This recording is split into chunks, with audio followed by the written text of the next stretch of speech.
Hello you guys and welcome back to my channel. We are covering lots of blonding things today, and my client today has the most gorgeous, longest head of hair. Anytime I'm doing her hair, a coworker of mine always has to compliment it, and my client just knows. She just knows she's got amazing hair and she just owns it, which we love that energy.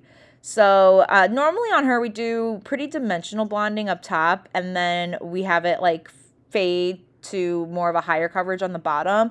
And like we definitely are still doing that a little bit, but she was wanting to kind of increase her coverage a little bit more today up top. And so we're going to be still doing that without like overly blonding her.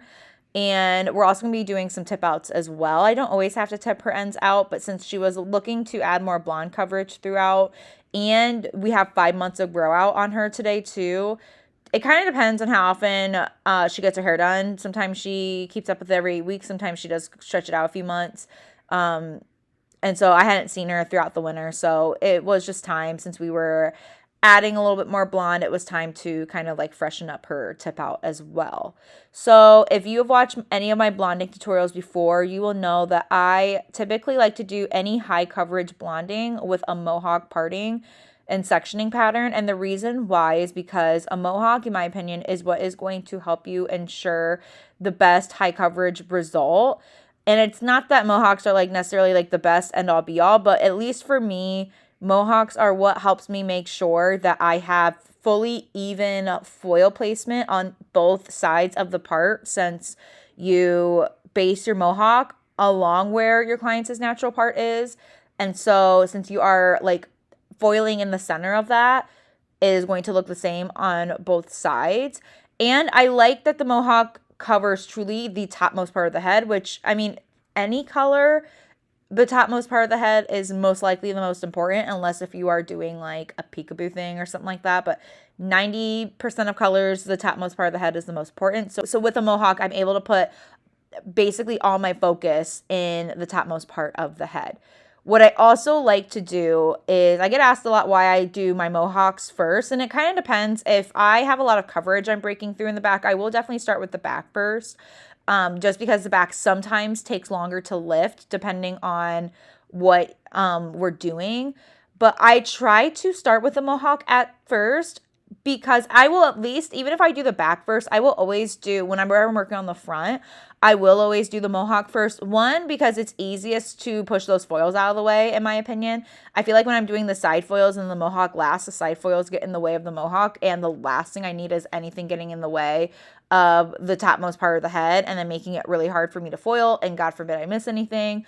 But the thing that I really like the most with doing the mohawk first is I feel like it really helps set the tone for how the remainder of the head is going to go.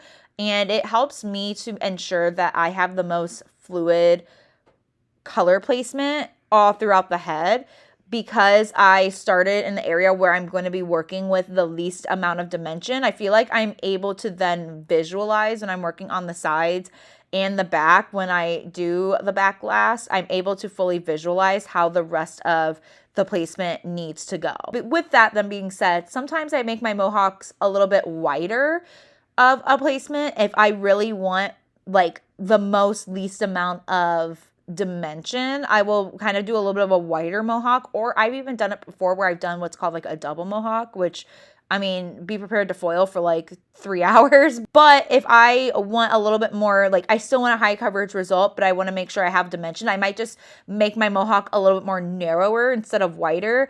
And the reason why then is because then more of my foiling will be on the sides versus on the top, if that makes sense. The size of your mohawk and how the width of it and how wide it is, that will determine as well how high coverage your blonde is going to be, or how medium coverage it could be as well. So keep that in mind. On her, I did a fairly like kind of smaller size of mohawk because of that, because I did want to increase the foil placement a little bit, but I knew that we didn't want to be like solid blonde. So I wanted to make sure that I had enough foiling placement. I want to make sure I had enough foiling room along the sides to make sure that I was still building dimension out where that needed to be. And so for the money piece, everyone's money piece is a little bit different. typically what I do is, as long as like we're not working with a widow's peak or anything that's just like, or a super pointed hairline, normally what I do for the money piece is, again, just to make sure that it is the most even on both sides, I normally will just do a horizontal foiling placement with that. I always like to do at least one weave along the hairline, just because unless if the client is like a natural level 8, I feel like a slice, with how I do my foils at least, a slice along the hairline is a little harsh. And like, yes, we obviously want boldness in the money piece, but I do feel like we are kind of like gone of the days of like the like borderline chunk of a money piece. A lot of my clients have been requesting a little bit more of a natural result with their money piece. And so with that, I've learned there's a lot more power in more so weaving your money pieces, even if you are back to back. My typical rule of thumb that I like to do if I am just doing like my standard current money piece placement is I will do one weave right along the hairline, and then I will back it up with one to three slices that are all back to back, depending on the thickness of the head, how bold or natural they want their money piece to be. And then I will follow that up with back to back weaves leading up, just to kind of like slowly transition out of the money piece and to transition in with whatever foiling placement I was doing in the back of the head. When I am doing those weaves as well, first I start off with them back to back, and then I will slowly start to leave a little bit of leave out room in between and start to implement in a dropout and I will just slowly increase that dropout size until I am doing like the same foiling pattern that I was doing in the back of the head. More times than not these days, I am not doing root taps. So because of that, I typically like to just weave my foils throughout the remainder of the head, because I feel like it kind of gives a built-in root tap result without me having to do like a full head of slices and then root tapping. I also feel like we have kind of like gravitated away from root taps, unless if they are necessary, or if we are root tapping, it's like a root tap without the like appearance of one. I don't know about you guys, but I feel like a lot of my like I feel like a lot of my like bright blondes just don't love the looks of root taps anymore, because it just kind of looks like your highlights are starting to grow out.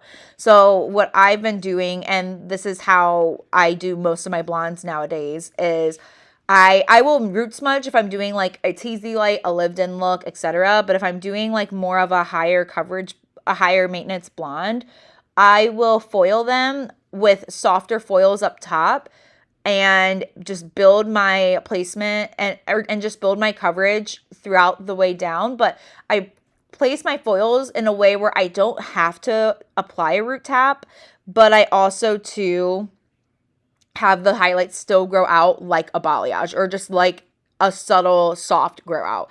And so with that, a lot of highlights is what helps, but yet still with some dimension in between, and weaving instead of slicing. Or if you do prefer slicing too, just very, very, very fine slices. As anything that I am putting like in foils to the scalp is obviously to touch up the root, and I normally look to that as that spot. That's the area to, yes, have like brightness, but also to make sure that there is dimension. And if I am looking to build coverage, then that is what I like to do in the form of a TZ light. So what I'm doing with my TZ lights is, as you guys have been seeing throughout this video, is every few foils that I do, I will go in and anything that has been dropped out, so any type of any type of dropout from a weave, or anything that is in the subsection of a foil, I will gather those all together every few foils, and I'm teasing those to give the TZ light blended effect. And if I feel like it is in a little bit more of a bolder area and I want it to be a little softer, I might do a soft weave with it as well, because I want to make sure that this has an overall like very soft appearance. We're not going to be root shadowing any of the dropout, or we're not going to be root shadowing any of the tip outs. So you have to make sure you have a good blend with it. But then, and that's exactly why I recommend teasing anyway. But and with that, you want to have a low tease where you are going to be going like quite a few inches lower than where you actually want to see like the lightener and the blend. And I always say you want to tease 2 inches lower than where you want the blend, but then you also want to paint 2 inches higher than where you want the blend, so that there is like a 2 inch rule there, so that there is a 2 inch area of transition. Every few foils, there is going to be the tip outs that are going to be all from like any type of like blonding leave out, essentially. Like I said, either from weaves or subsections or whatever that looks like. And what that does is it helps to bring up the overall coverage of the blonde so that you're not having to do like literally millions of foils. A lot of times, a lot of my clients want a little bit of dimension at the root.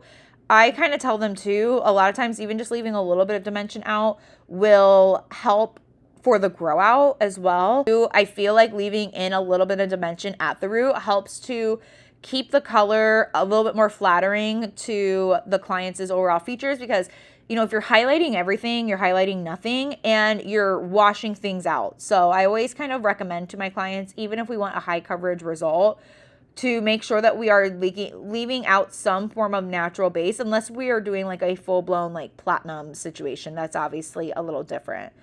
But what I also like to do, I used to do all of my tip outs at the end of lightening everything. But when you think about it, when you are doing the tip outs, it's honestly not a good idea. I recommend to do your tip outs while you are foiling. One, it just helps for you to be able to go like tip out as you go, and it helps you be a little bit more organized. But also too, because these foils are sitting the furthest from the scalp and you're typically taking bigger sections and you're painting too, which is going to be a different saturation level than doing like full blown on scalp highlighting. It's going to process slower. Now, obviously you can't tip out before you highlight. That would be great if we could, right? Because honestly, towards the end, more times than not, I'm waiting on the last few of the tip outs to finish processing than I am a highlight. But that's exactly why I recommend tipping out as you go, then rather than waiting, unless if you are more so like doing some form of like overlapping. If you're tipping out just to like brighten up blonde, you can absolutely wait until you're done. But if you are tipping out to add blonde coverage up, like what I'm doing today, highly recommend you do that as you go, so that what is lower can kind of start processing a little bit faster.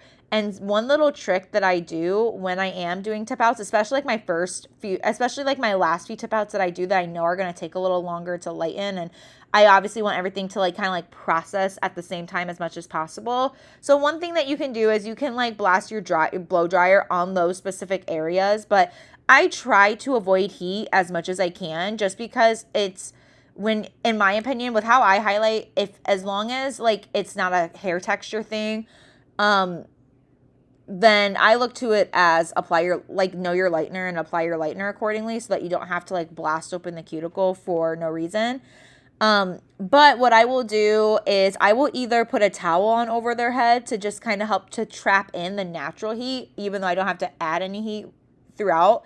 Or what I will do as well is because again, like when we think about it, those tip outs are sitting a lot lower to the scalp than the baby lights are. So what I will do is sometimes flip my teasy lights up so that they're kind of like processing in the middle of some like baby light foils where natural heat from the scalp is going to be like traveling to, and then that natural heat will kind of help for the teasy lights to process then a little bit faster. But anyway, moving on. So what I did for her today, so since I definitely thought about wet balayaging, but since I was doing a heavy tip out and I was doing a lot of foiling, I decided to kind of like bypass it, because she takes really great care of her tone at home. She really just has like a little bit of purple shampoo buildup. So it really wasn't necessary to like put extra lightener all through the ends. And since we did foils, and since we did a lot of foiling and we did a heavy head of tip outs, I kind of felt like it wasn't necessary to do it since, again, like I know that there's like the pale yellow underneath that old toner and that old purple shampoo. So what I've been doing lately in cases like that is when I'm rinsing out the lightener, I will clog my shampoo bowls up a little bit so that that diluted lightener with water just kind of like sits in on the ends, and I let it sit for a couple seconds. And honestly, it just helped to like open the cuticle and get the extra purple shampoo residue out. And then what I also do in cases like this too, when there is like a little bit of purple shampoo buildup, is I obviously make sure I heavily clarify the hair and I work the clarifying shampoo in through the ends. And then what I also will do too is I will tone that area last, because even if I got the purple shampoo out for the most part, it's obviously a little more porous and a little bit more dull. So as you see here, I ran the toner through the roots first. And when the roots were pretty much almost done processing, that's when I ran the toner through the ends. And so doing that then helps me get like the most even tone as much as possible. But these are the overall end results. Like I said, she has amazing, stunning hair. Look at how long it is, you guys. Like, she has the longest hair. And she takes amazing care of it. And I've literally never seen damage from her. But I hope you guys enjoyed. I hope you learned something new. I will see you guys in my next video. Bye.